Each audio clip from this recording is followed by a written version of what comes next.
شروع اللہ کے نام سے جو بڑا مہربان نہایت رحم والا ہے۔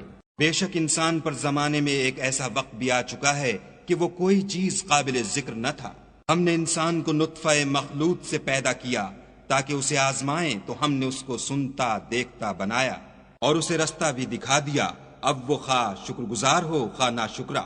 ہم نے کافروں کے لیے زنجیریں اور طوق اور دہکتی آگ تیار کر رکھی ہے۔ جو نیکوکار ہیں وہ ایسی شراب نوش جان کریں گے جس میں کافور کی آمیزش ہوگی۔ یہ ایک چشمہ ہے جس میں سے خدا کے بندے پیئیں گے اور اس میں سے چھوٹی چھوٹی نہریں نکال لیں گے۔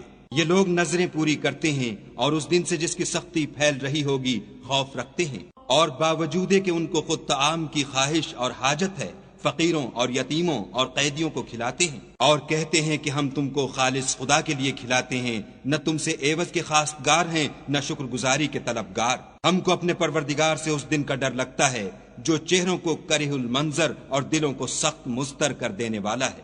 تو خدا ان کو اس دن کی سختی سے بچا لے گا اور تازگی اور خوش دلی عنایت فرمائے گا، اور ان کے صبر کے بدلے ان کو بہشت کے باغات اور ریشم کے ملبوسات عطا کرے گا۔ ان میں وہ تختوں پر تکیے لگائے بیٹھے ہوں گے، وہاں نہ دھوپ کی حدت دیکھیں گے نہ سردی کی شدت۔ ان سے ثمردار شاخیں اور ان کے سائے قریب ہوں گے، اور میووں کے گچھے جھکے ہوئے لٹک رہے ہوں گے۔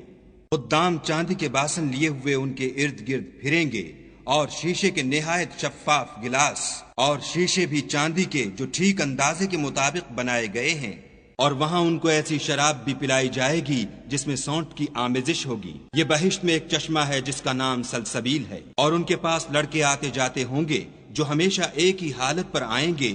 جب تم ان پر نگاہ ڈالو تو خیال کرو کہ بکھرے ہوئے موتی ہیں، اور بہشت میں جہاں آنکھ اٹھاؤ گے کثرت سے نعمت اور عظیم الشان سلطنت دیکھو گے۔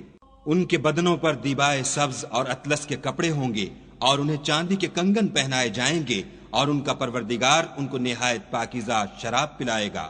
یہ تمہارا صلہ ہے اور تمہاری کوشش خدا کے ہاں مقبول